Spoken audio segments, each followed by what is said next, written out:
না, আমাদের আসলে আমরা তো মূলত কাস্টমারকে ভালো খাওয়াইছি। আমাদের প্রতিবন্ধকতা হওয়ার কোনো কারণ নাই। বিশেষত হচ্ছে আসলে এটা মূলত রেসিপিটা দেশের বাইরে দুবাইয়ের।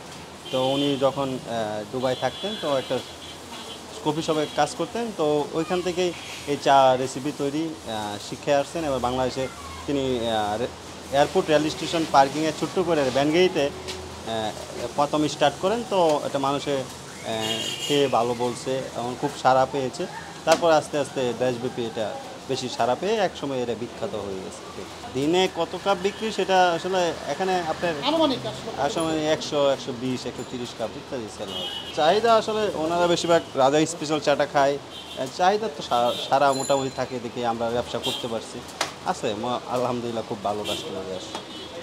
না, আমাদের আসলে আমরা তো মূলত কাস্টমারকে ভালো খাওয়াইছি। আমাদের প্রতিবন্ধকতা হওয়ার কোনো কারণ নাই।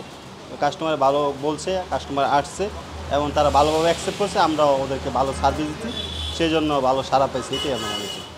শুরু আসলে আমি তো বললামই, ফার্স্ট অল উনি একটা ব্যানগাড়ি থেকে ডাকিয়ে ডাকিয়ে বিক্রি করতো। তারপরে এটা মানুষে ভালো পাইছে বা স্বাদ ভালো ছিল, অন্যরকম ব্যতিক্রম স্বাদ যা মানুষে গ্রহণ করছে।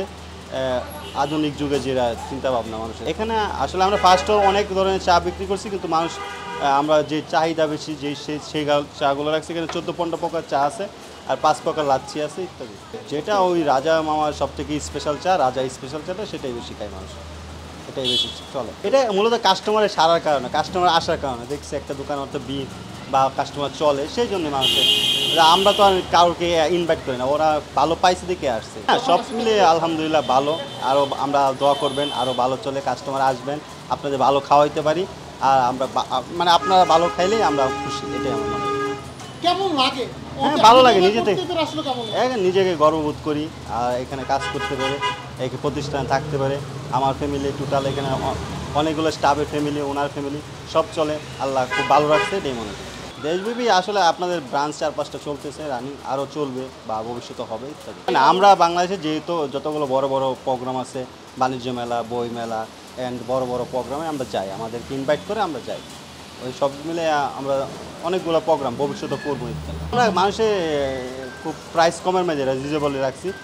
30 থেকে 50 চার প্রাইস, 30-50 এর বেশি। আমার নাম রাজীব, আমি মিরপুর ব্রাঞ্চের ম্যানেজার।